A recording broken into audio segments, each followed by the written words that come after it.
Y vamos ahora directamente a Bogotá para analizar la situación en Colombia. Alexandra Correa, Colombia acusa a Venezuela por esta nueva ola de violencia en la frontera, diciendo que ampara a grupos armados ilegales. Caracas, por su parte, anunció el despliegue de sus fuerzas militares ante cualquier agresión. Escalan nuevamente las tensiones bilaterales en medio de esta masacre. ¿Cuánta responsabilidad tiene el gobierno de Nicolás Maduro?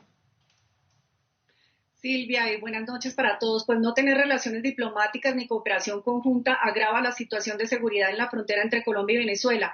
Tanto Caracas como Bogotá se acusan mutuamente por el repunte de violencia en sus territorios.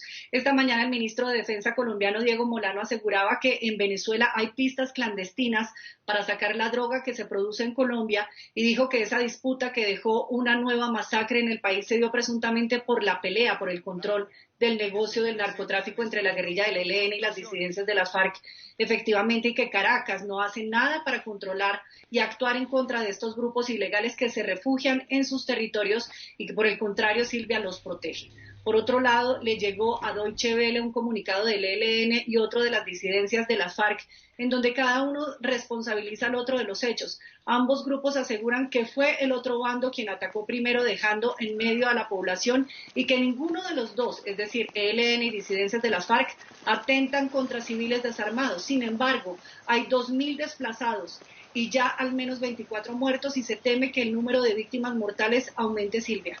Cifras terribles, Alexandra. Este año hay elecciones presidenciales y legislativas allá en Colombia. ¿Cómo influirá en las urnas esta violencia, las masacres y los incumplimientos al acuerdo de paz que está viviendo el país? Bueno, eso depende en gran parte de la participación en las urnas. Colombia ha tenido históricamente un alto porcentaje de abstencionismo, pese a que un sector amplio de la población empobrecido, afectado por la violencia y el abandono estatal, se ha quejado de la situación económica y social en la que se ha visto sometido por décadas. Sin embargo, será ese voto general el que determine un giro de gobierno si esas históricas movilizaciones del año pasado se notan en las elecciones. Hay un centro electoral, Silvia, decisivo, que no fue conquistado en las elecciones de 2018 y seguramente será quien defina la balanza hacia una nueva ruta política.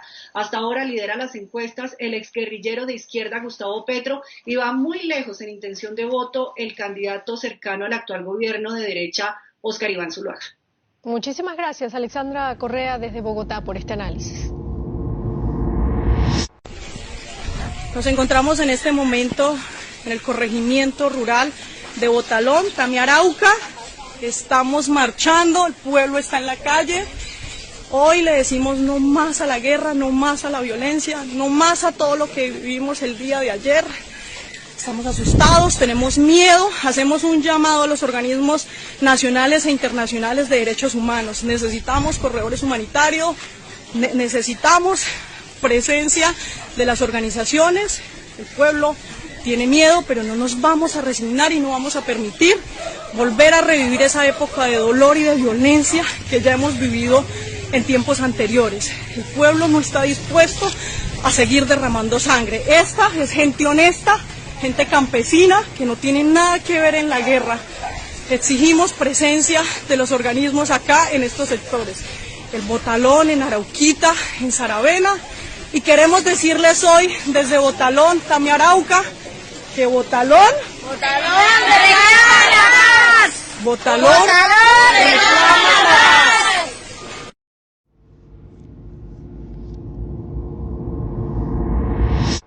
¿Fuiste a España? Sí. ¿Te has reunido con el abogado de Romero para hablar de qué? Me reúno con él y le digo, mira, yo de ti, si fuera el abogado de Romero, mañana me acojo a la extradición. ¿Y qué le va a pasar? Por el delito de secuestro puede ser sancionado, pongamos 8 años de cárcel, le reduce al 50%, va a ser sancionado a 4 años de cárcel. Si el señor se vuelve delator del señor Correa, entonces le digo, tendrías 90 días. Le dije, tome usted la decisión.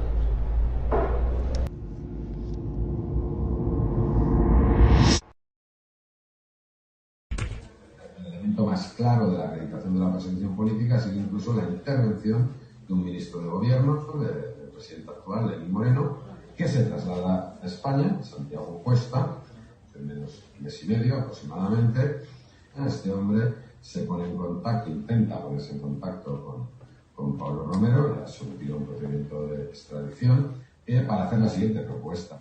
Van a llover las acusaciones, cada una de estas acusaciones es un mínimo entre 4 y 6 años, pueden llegar 4 acusaciones fácilmente. Esto se arregla muy sencillamente. Lo único que tiene que hacer el señor Pablo Romero es una colaboración judicial, que a preguntas de este abogado, ¿en qué consiste esa colaboración judicial? Lo que se dice es, bueno, consiste en delatar. En delatar a quien le haya dado las órdenes de secuestrar. Él ofrece una sentencia de 3 meses de prisión máxima, que nunca se cumpliría, que lo llevaría aparejado en prisión, pero claro, siempre y cuando se acuse, se delate, usted tenga que utilizar al presidente Correa.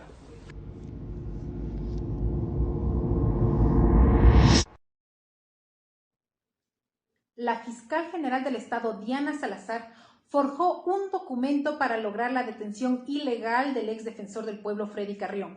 A continuación, mostramos una prueba más del proceso fraguado en contra del ex defensor del pueblo. Este documento, que ha sido supuestamente firmado el 16 de mayo del 2021 a las 10 de la mañana por Lady Diana Salazar, fiscal general del Estado, sirvió para que la fiscal Mayra Soria, el mismo día a las 14:20, detenga a Freddy Carrión en la Clínica Atlas a las 14:20. ¡Oh, sorpresa! Cuando pasamos el lector de QR a esta firma electrónica, nos muestra que fue firmado por Lady Diana Salazar el 17 de mayo a las 12:05. Jamás el 16 de mayo a las 10 a.m. como hizo aparecer la fiscal general del Estado en el expediente penal. Por lo tanto, la fiscal general del Estado, Diana Salazar, aparte de forjar un documento, también falseó estos documentos para ejecutar la persecución política en contra de Freddy Carrión.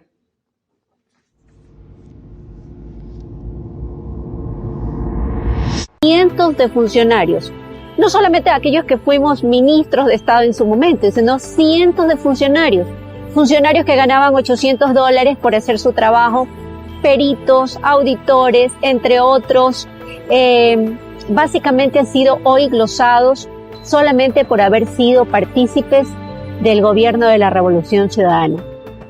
La persecución política está sostenida en un pacto de élites pocas veces visto. Ese pacto tuvo su punto más alto en una consulta popular que fue un gran engaño al pueblo ecuatoriano, donde el gobierno de turno puso a las entidades estatales con autoridades encargadas a cumplir un objetivo dentro del proceso de persecución. La política dejó de ser entendida como un terreno de disputa entre adversarios para convertirse en un campo de batalla, donde el objetivo es aniquilar al enemigo.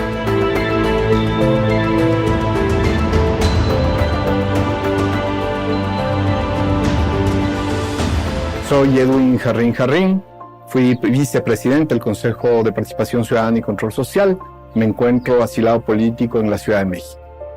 Yo, conjuntamente con 2 compañeras, presentamos una denuncia a la Corte Interamericana de Derechos Humanos, a la Comisión, Interamericana de Derechos Humanos, diciendo y solicitando sobre todo que detenga la implementación y la realización de la consulta popular. Y le decíamos y relatábamos en nuestra denuncia todo lo que finalmente sucedió, que se iba a tomar la justicia a través del Consejo de la Judicatura, que iban a determinar autoridades subrogantes en todas las funciones de control y de justicia del Estado. Eso significó ya en sí, para mí, empezar una persecución y un hostigamiento en el tema administrativo, en el tema judicial y también de amedrentamiento de diferentes formas, ¿no?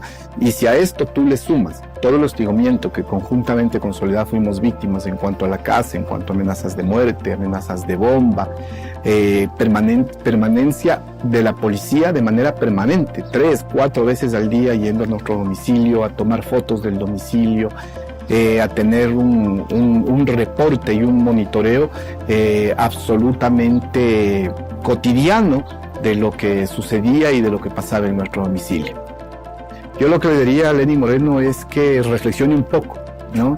Que se ponga a reflexionar y que reflexione sobre lo que está construyendo del Ecuador hoy día para que México le ponga en el mismo nivel a la presidencia de Lenín Moreno con lo de las dictaduras suramericanas. Eso es lo que está haciendo, eso es lo que está construyendo el Ecuador, un Estado represivo, un Estado abusivo, un Estado perseguidor, un Estado que no se preocupa en lo absoluto del ciudadano de a pie, un Estado que lo que está buscando es construir privilegios para quienes siempre ostentaron el poder y siguen ostentando el poder, privilegios para las élites. Y ese es el rol que él está jugando y ese es el rol que lo llevará a rendir cuentas en la historia del país.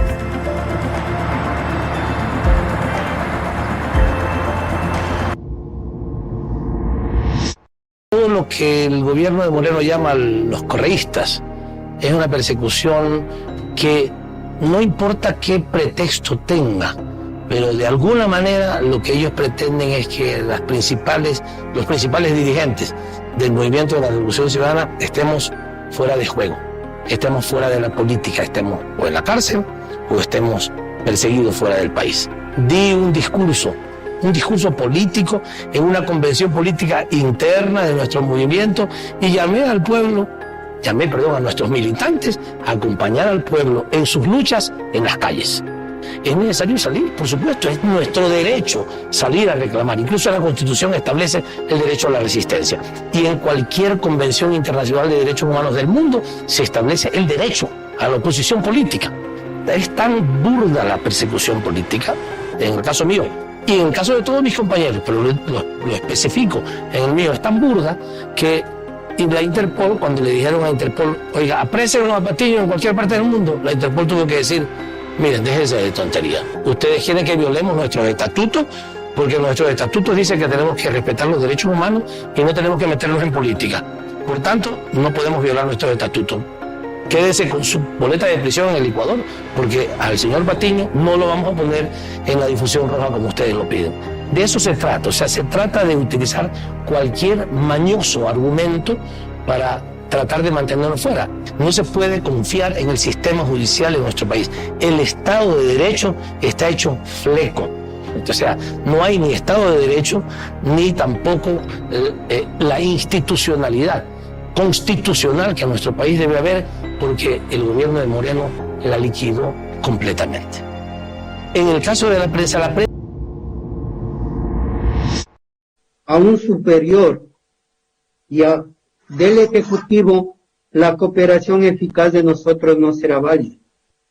Wambra, tú tienes que hacer esto, si no te vas 9 años. Es así que por varias ocasiones nos sacaban de los centros de rehabilitación social clandestinamente con el fin de presionar que se involucre el economista Rafael Correa. La oferta de Fiscalía y a través del SPAD de darnos una nueva identidad y salida del país, reinserción laboral y económica, inclusive cargos públicos para nuestros familiares, que se me usó a través de Santiago Cuesta ante el Ministerio del Interior y la presión oficial del expresidente del Consejo de Participación Ciudadana, lo que les ha convenido para hacer daño a Romero, hacerle daño a Correa y seguir haciendo daño más. Esta es la confesión del principal testigo del caso Balda, que a la vez era acusado, el policía que hizo la detención arbitraria, diciendo que lo sacaron de la cárcel, lo cual supimos, lo denunciamos, no nos hicieron caso. Absolutamente ilegal. Sin presencia de mi abogado, lo sacaban de la cárcel, lo llevaban sin juez, sin nada, lo llevaban donde el presidente del Consejo Participatorio, un tipo nefasto, ya se murió, otro que ojalá pueda descansar en paz, Julio César Trujillo, con el fiscal y presidente amenazándolo, si no acusas a Correa te metemos 9 años preso.